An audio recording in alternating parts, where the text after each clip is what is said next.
Lecture du livre du prophète Ézéchiel. La parole du Seigneur me fut adressée. Toi, fils d'homme, écoute ce que je te dis. Ne sois pas rebelle comme cette engeance de rebelle. Ouvre la bouche et mange ce que je te donne. Alors j'ai vu une main tendue vers moi tenant un livre en forme de rouleau. Elle le déroula devant moi. Ce rouleau était écrit au dedans et au dehors, rempli de lamentations, plaintes et clameurs.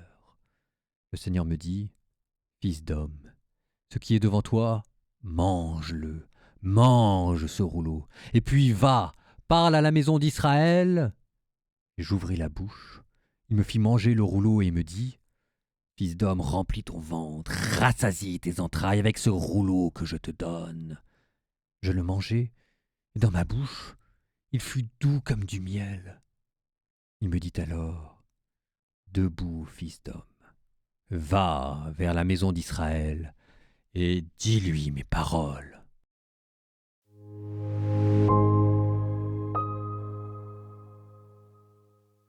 On est dans un récit de vocation.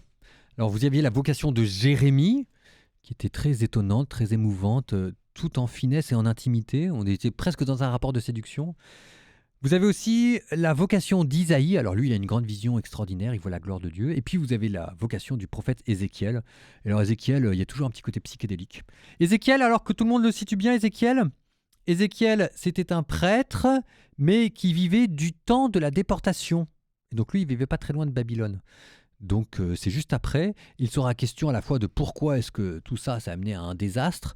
Et d'ailleurs, non d'ailleurs, c'est pas tout à fait ça Ézéchiel. Ézéchiel, il assiste à la destruction de Jérusalem, mais il y assiste vu de Babylone. Il était déjà déporté.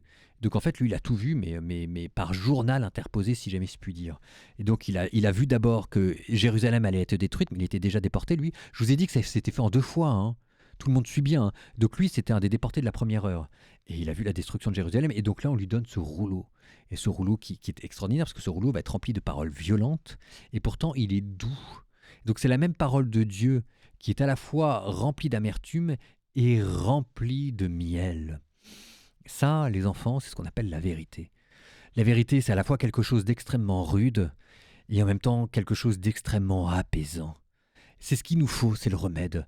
On n'a jamais dit que le remède devait toujours être bon, mais en tout cas, il doit faire de l'effet. Il y a quelque chose d'assez curieux dans la vérité, c'est qu'elle à la fois est extrêmement séduisante et en même temps quelque chose de terrible. Et donc là, vous avez cette mendication de la parole. Ézéchiel qui mange la vérité, et maintenant il va être un livre vivant. Nous demandons à Dieu de ne pas être un rebelle comme cette engeance de rebelle. C'était les toutes premières phrases. Toi, fils d'homme, écoute ce que je te dis, ne sois pas rebelle comme cette engeance de rebelle. Ouvre la bouche et mange ce que je te donne.